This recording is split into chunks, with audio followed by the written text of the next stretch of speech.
വളരെ സാധാരണപ്പെട്ട ഒരു ജീവിത സാഹചര്യത്തിൽ വളരെ സാധാരണക്കാർ തിങ്ങി നിറഞ്ഞ് താമസിക്കുന്ന ഒരു സ്ഥലത്ത് ഞാൻ അതുവഴി പോകുന്നുണ്ടെന്നറിഞ്ഞ് നമ്മുടെ പര്യടനം അതുവഴി നടക്കുന്നുണ്ടെന്നറിഞ്ഞ് ഒരു ചെറിയ പ്ലാസ്റ്റിക് കവറിൽ ഇന്ത്യയുടെ ദേശീയ പതാകയും അതിൻ്റെ പിന്നിലൊരു 100 രൂപയും വെച്ചിട്ട് ആവശ്യം വരും അത് ഇരുന്നോട്ടെ എന്ന് പറയുന്ന അമ്മ മനസ്സുള്ള വടകരയെ ആര് വിചാരിച്ചാലും വിഭജിക്കാൻ കഴിയില്ല എന്നുള്ളത് ഈ നാട് എന്നെ പഠിപ്പിച്ചിട്ടുണ്ട്.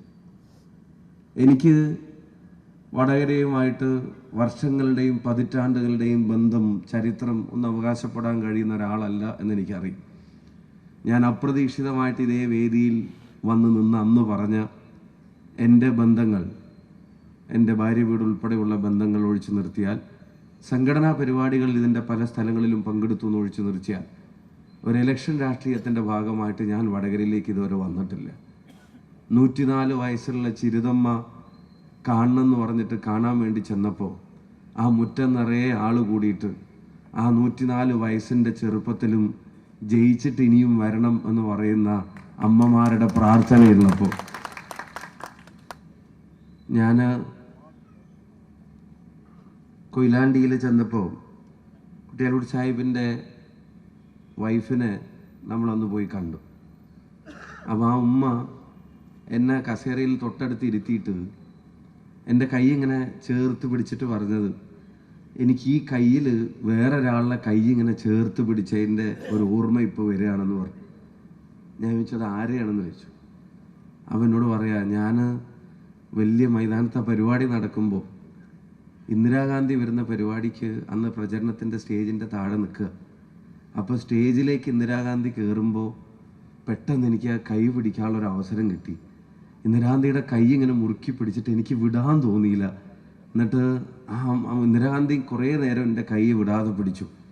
ഞാൻ പറഞ്ഞ ആ ഉമ്മയുടെ പ്രാർത്ഥന എനിക്കുള്ളപ്പോൾ ഞാൻ ഒരു കാര്യം വടകരയിലെ ജനങ്ങളോട് പറയുക, നമുക്കിവിടുത്തെ ജനങ്ങൾ ഒരു പിന്തുണ തന്നിട്ടുണ്ടെങ്കിൽ, നമുക്കിവിടുത്തെ ജനങ്ങൾ ഒരു വോട്ട് തന്നിട്ടുണ്ടെങ്കിൽ, നമ്മളെ ജയിപ്പിക്കാൻ ഇവിടുത്തെ ജനങ്ങൾ തീരുമാനിച്ചിട്ടുണ്ടെങ്കിൽ, ആ ജനങ്ങൾക്കിടയിൽ മതിലും വേലിയുമല്ല, അവർക്കിടയിലെ പാലമായി നമ്മൾ മാറും എന്നുള്ള കാര്യത്തിന് ഒരു സംശയവും നിങ്ങൾക്ക് ആർക്കും വേണ്ട.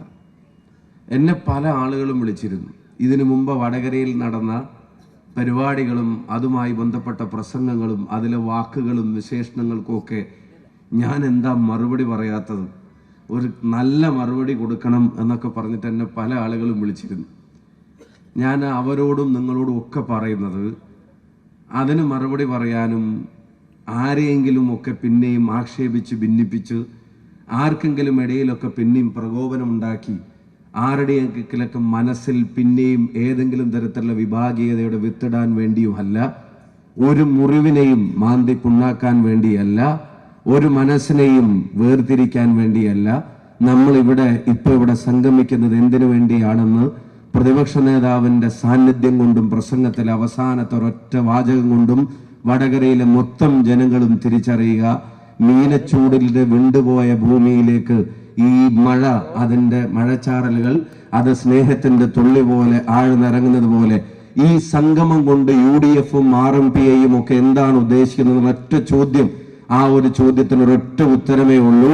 വടകരയെ ജാതിയുടെയും മതത്തിന്റെയും എല്ലാം അതിർവരമ്പുകൾക്കും വേലിക്കെട്ടുകൾക്കും അപ്പുറത്ത് ചേർത്ത് പിടിക്കാൻ ആഗ്രഹിക്കുന്നവരുടെ സംഗമമാണ് ഈ സംഗമം എന്ന് മാത്രം ഞാൻ പറയാൻ ആഗ്രഹിക്കുക.